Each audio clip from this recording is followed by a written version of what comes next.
Hello and welcome to week 36 of Reasons to Hope.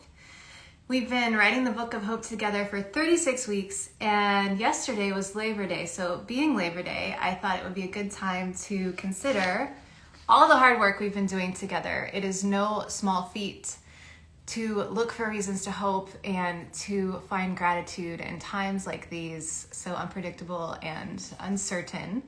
And so I just want to give a big shout out to you for maintaining this practice, for gathering together every week, and for encouraging me as you do. And I hope that you are also finding some encouragement throughout the week on Root and Vine and on the social channels. I wrote a little article about it on Root and Vine yesterday about gratitude in work, hard work, how we can work smarter, not harder. And I was curious about what effects gratitude has in the workplace. And so I wanted to have a conversation with somebody who might be able to give me some insight because she's actually my teammate. And I'm so excited to invite Jessica from Root and Vine to join me. And I want to give a shout out to all of you on the Instagram Live. Thank you so much for being here. Hey, Jessica. Hey, How are you? I'm doing awesome. How are you, Kate? I'm good. I'm good. It's so good to see your face. I'm so glad I get to work with you. So Jessica, you guys, she came on board maybe May? Was it May? April? The end of April. So, yeah. Yeah. And it's been so awesome just to get to work alongside you and to see what you have brought to Root and Vine. And so I wanted to ask you, when you came to Consensus, did anything strike you as strange or interesting about the way that we do things here? It's a really interesting place. And so, yeah, you mentioned that Root and Vine is a part of Consensus, which is Consensus Digital Media. And the whole idea behind it, the whole thought process is that we can find stories of Consensus that are helping to tell the stories of our communities and the stories that bring us hope. And so in practice, that's really about a shift in perspective. That's about looking at what's happening around us and the things that are beyond our circumstances and finding ways to still see what brings light. And I think what's so beautiful and maybe powerful, maybe one of the most powerful things about being in this kind of environment and this team and this kind of brain trust of people that are really motivated by that mission is that it's not just in words, but it is also in actions. So culturally, one of the things that is quite different about our team, maybe than other teams, is that we bring gratitude into the workplace and we focus on how can we make sure that we're creating a mindset that is about teamwork and is about recognizing one another so that we are forced to not just focus on the things that maybe didn't happen right or the deadline we missed or the result we didn't hit, but instead focusing on the people and the relationships and the practice of slowing down. And once a week, every Friday, we end our week by saying thank you to one another and by saying like, hey, you know what, when you helped me with that, that really made a difference in my week. I just want to say thank you. But it also focuses like you as a person have to prepare for that. You have to prepare for that meeting. So you have to say like, you know, what were the successes this week? Who are the people that I haven't taken the time to reach out to? And this gives me the opportunity to reach out to them. It gives me the chance to see them and for them to know that they are seen, to know that they're appreciated. And I think there's really power in that because it really is showing a shift in culture. It's counterculture of saying, maybe business isn't separated from a practice that is based in love. Maybe it has to have a place there too. And how can we bring that into that space of how can we serve in a work environment? How can we find those opportunities? And if we're going to find joy there, then we have to be able to have that kind of mindset. Oh, I love that. You said that is so true. And I think it's really powerful that it's not just performance based, like you were saying. it's literally, so what Jessica's talking about is we have an end of week call where we all talk about not just our wins or successes that would be performance based or measurable, but just the encouraging ways that we've been able to interact throughout the week, the ways that our teammates have been there for us, and it's really much more about the people and each other and finding, ways to, because I think that for a long time our work culture was very much about, making sure that you meet certain, what'd you say? I was saying hi. Hi, Wolfgang. Oh, You're such a big welcome. yes. Hey, welcome. Yeah, I think work for so long, I think was so much well, it is. I mean, we have to work hard, right? But to work in a way that acknowledges the humanity of it and of what we're doing, and the fact that like we're telling stories at Root and Vine, we get to tell stories of hope and inspiration. And so to be able to model that, on an everyday basis with each other, I think is really powerful. So I I am grateful to be part of that. And I figured there might be some science behind it. And I love to figure out, ways that what we do as humans actually adds up. Like, what does gratitude really, we know that there are immeasurable ways that love and faith and prayer work, and that, so much of what the ways in which God moves in the world are beyond our comprehension. But there's also ways that we can watch and observe and sort of learn from, human interaction in order to continue to apply that in our everyday lives. And so I was interested in what science about gratitude was saying about the workplace in particular. And I found out that, let's see, I'm going to read some of this because I don't want to get the science wrong. So the American Psychological Association, they studied 1,700 adults and found out that employees who feel valued are actually way more likely to report better physical and mental health, as well as higher levels of engagement, satisfaction, and motivation. So I'm like, wow, better physical and mental health, that's like a huge thing. Because we know how much time and energy we spend on work. Like, and how drained we can feel. Yeah. Yes.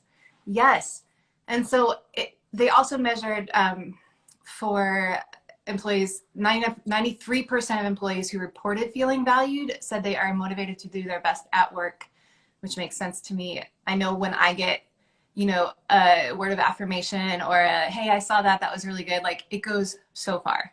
I mean, it's amazing. And it's free. We can give that to each other all day long when we, so 93% are motivated to do their best work. 88% reported feeling engaged. Yeah, because if somebody like slacks you and says, hey, that was really cool what you did on Root and Vine or whatever, it really meant something to me, I'm engaged right there. Like, I can't not be present, right? Like, yeah.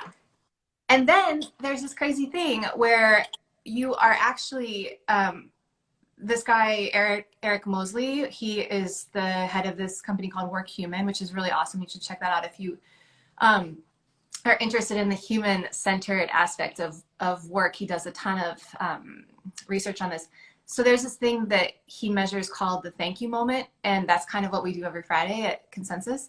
Yeah. And he found out that even in these like high-tech companies, like Silicon Valley companies, all the way to like big corporate oil and gas, all the way down to whatever, like small business, once an employee gets over 5 thank yous a year, your chance that you're going to leave that company, it is cut in half. That's just 5 thank yous a year. Wow. So if you have a small business, you want to keep people, whatever, like 5 thank yous. Crazy. That's crazy. Crazy. I love that. I do too. Simple science. Yeah. But I know that there's also, verses to back this up. Yeah. And, it makes me, so I actually have this stuff in front of me. I'm going to go. It's interesting because when I think about that, like my mind instantly is going to, like, I get competitive. So my first thought is like 5. challenge accepted. Like, I'll do 5 today. Like, challenge accepted. That's where my mind goes. I love it. It's Competitive like, gratitude. Let's make it an extreme sport. You know, but it just like in that moment, it did make me think that I should add that to my yearly goals. Like, that's never been a part of my goals. You know, it's easy to get in that, you know, quantifiable, what do I want to achieve? What do I see happening? What do I feel being, you know, what am I led to do right now? But we're always trying, and it's hard not to let sometimes the cultural measurements get in of, you know, am I doing enough? Am I achieving enough? Is my value here? And sometimes we seek these validations of you're doing well and you're doing great as a source of telling us we're enough. But it does make me also want to just stop and focus on that for just a second of that not being the place where our worth is found. That we don't take the treasures with us. We're not measured by what we're earning, what we're doing, what the actual work is. It's the heart that we're bringing in it. It's the love that we sow, the seeds that we sow along the way. That's how we will be measured. So it just made me go down that of, am I as a, you know, holding myself accountable? Am I including those measurements as a part of achievable goals? Am I saying, how well am I loving people and including that in my practice? So I'm going to add that to my practice now. I love that. And how well am I recognizing, you know, that what I'm doing, you know, is from my heart, and that's enough, and that's where I want to be centered, right? Yeah. Yeah. Just that reality that it is enough, and that, yeah, it's about what we're doing.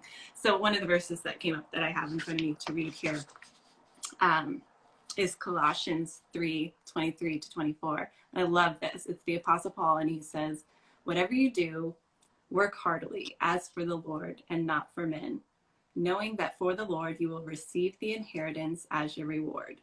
You are serving the Lord Christ. And I'm like, oh, what a great reminder. Just so powerful of whatever you do, work heartily, work hard, but for the Lord. It doesn't matter what we're doing. And I love that, because it's like, how often do we take that step back when we're stressed out, we're feeling a little burnout, there's a crazy amount of pressure going on around us, and just say, like, who am I working for today? Like, am I working as if I am, you know, like, if God is my boss? Like, is that a reality of what, like, is that really how I'm functioning today? Or can I take a step back and think about that? And what am I yoked to? You know, am I yoked to a burden that is light and that is easy? Or am I yoked to a burden that is not for me?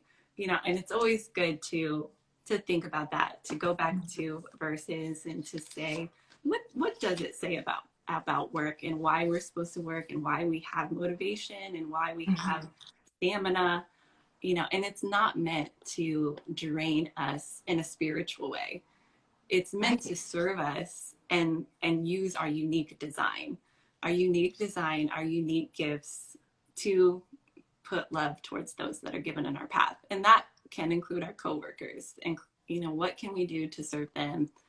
And if we're not in the right place, you know, pray on that. And what is God saying is the next place?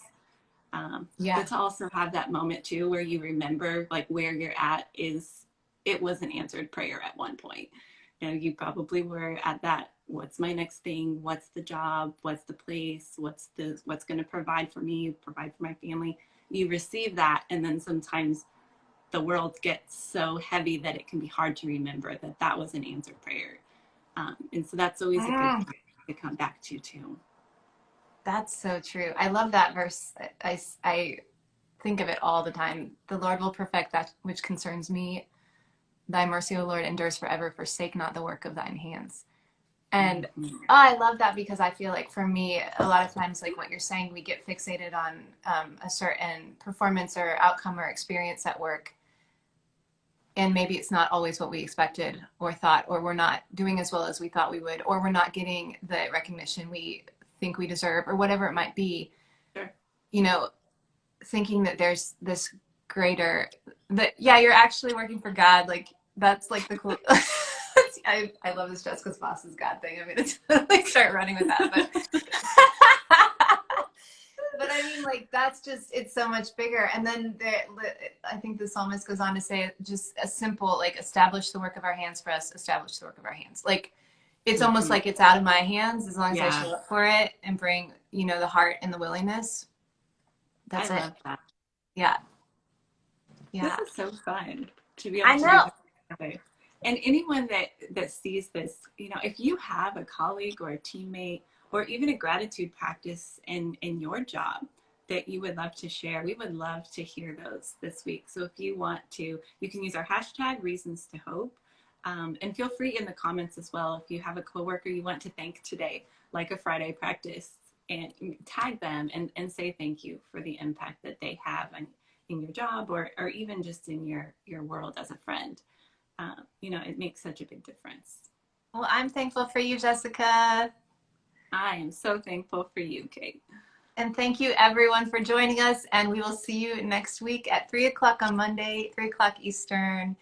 May you have a beautiful and blessed week. Take care, everyone. Bye, everybody. Bye.